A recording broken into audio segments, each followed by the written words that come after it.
Today I'm going to cook up some corned beef and cabbage. Make sure it's running. Okay. I went to the store yesterday and I got a corned beef. This is called the corned beef flat. This is more expensive. It's the thin cut. It's more meatier. You get the meat all along the edge and all along that edge. You also have the packet of spices here, which is nothing, pickle spices. Pickling spices. The same spices you'd use if you make pickles. So what I'm going to do is I'm going to take this out of here in the bag. I have a nice huge pan, right? Empty pan, big pan. I'm going to put it in here so I don't make another one. This is called the thicker one. This is the beef point cut.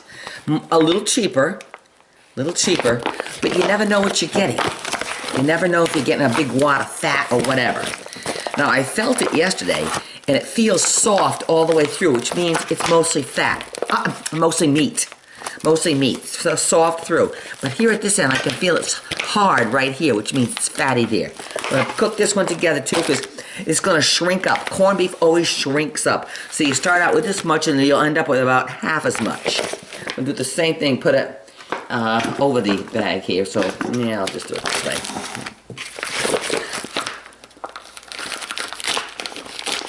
I don't want to make a mess on my counters because I just don't feel like cleaning.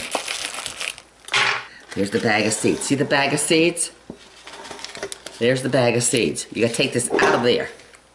Okay, now there's the meat. I'm gonna fill this up with water and cover the meat.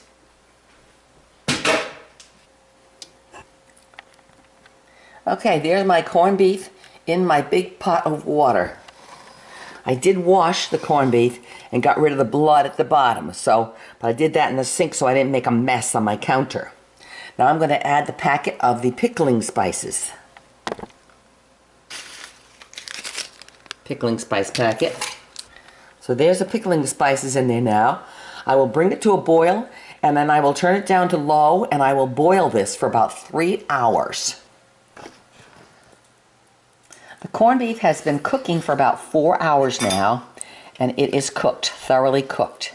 It has shrunk up, as you can see, but it's thoroughly cooked. Beautiful, beautiful. Tender as anything right there. So now what I'm going to do is I'm going to add more water to this, and I'm going to throw in carrots, potatoes, and cabbage. And then let that cook for about a half hour, and then it'll be time to eat. I got quite a bit of water in there, as you can see.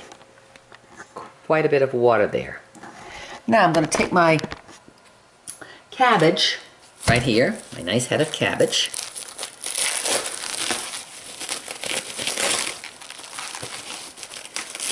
And I'll take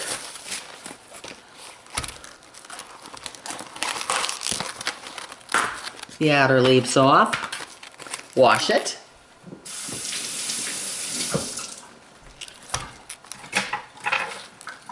Take the end of it off.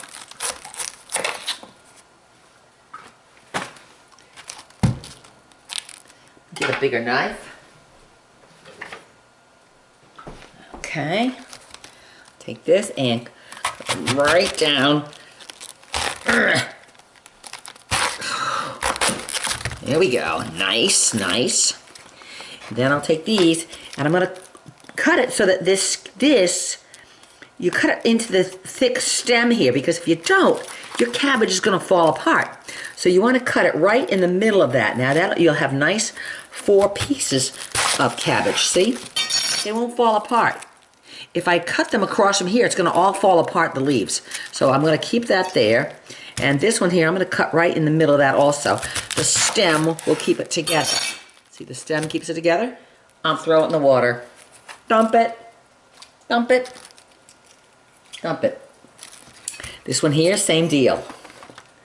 Now, got carrots. Next is carrots, and then some potatoes. I bought these little red potatoes because it'd be a heck of a lot easier because we don't eat potatoes, but this is for our company.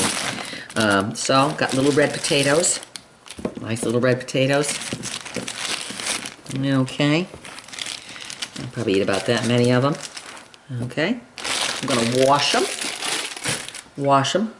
They're pre-washed, pretty much. So, wash them.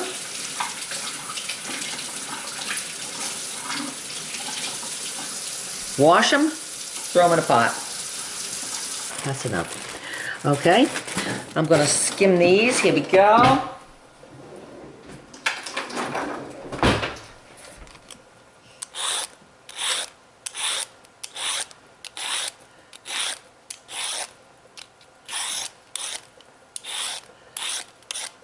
There we go. Notice I am using a cutting board on these because I'm going to cut this, a big fat carrot, in half. Now I'll cut them down the middle with my big knife. Right down the middle. Now, that will take about 15 minutes to cook. Throw it in.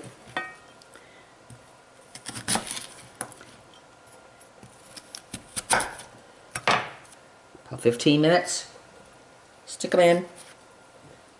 Stick them in. Okay, I'm also taking an onion.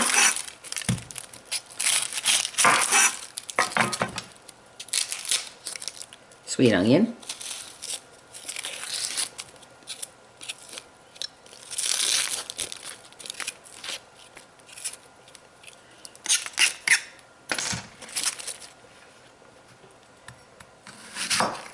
Just quarter this. Throw that in. That will fall apart a little bit. Okay? And here's what the whole pot looks like now. There's my boiled dinner. Now I can squish it all down. It'll come to a boil. Come to a boil. Corned beef's on the bottom. But this will all take on the flavor of the corned beef juice. So, I'm going to put a little cover on it right here.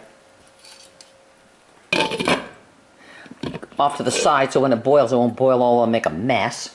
And I will, when it comes to boil, it will cook for a half hour and then it's eating time. It's all cooked. So now, I'm going to dig in here and I'm going to get the corned beef out of the bottom and then I'll slice up the corned beef. I fished the corned beef out and there's the corned beef cooked. Right here. So now I'm going to take it and I'm going to cut it, slice it up. You always slice corned beef across the grain. There's the grain. The lines going that way. You slice it across the grain. Otherwise it would be tough. Let me get this one first. Sure did shrivel up, didn't it? Yes, it did. So here's the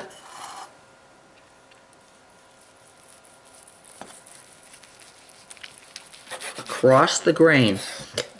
So you get nice little fiber. Now this is already split because it's just so tender now.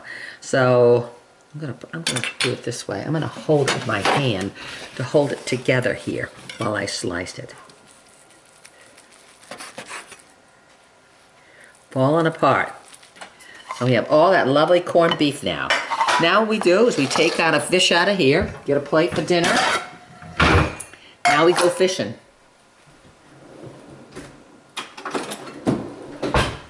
We take out a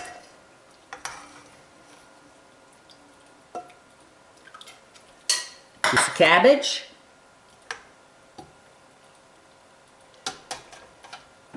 potato, a couple carrots, maybe another potato.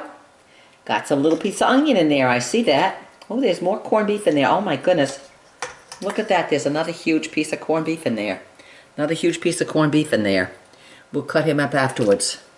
We don't need him now. And another piece of corned beef in there. Okay? And one more potato. Little potato. Oh no, we got plenty of potatoes. Put this here. There. Put some corned beef on there. Beautiful corned beef.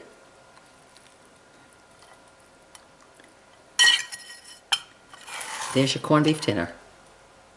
Beautiful.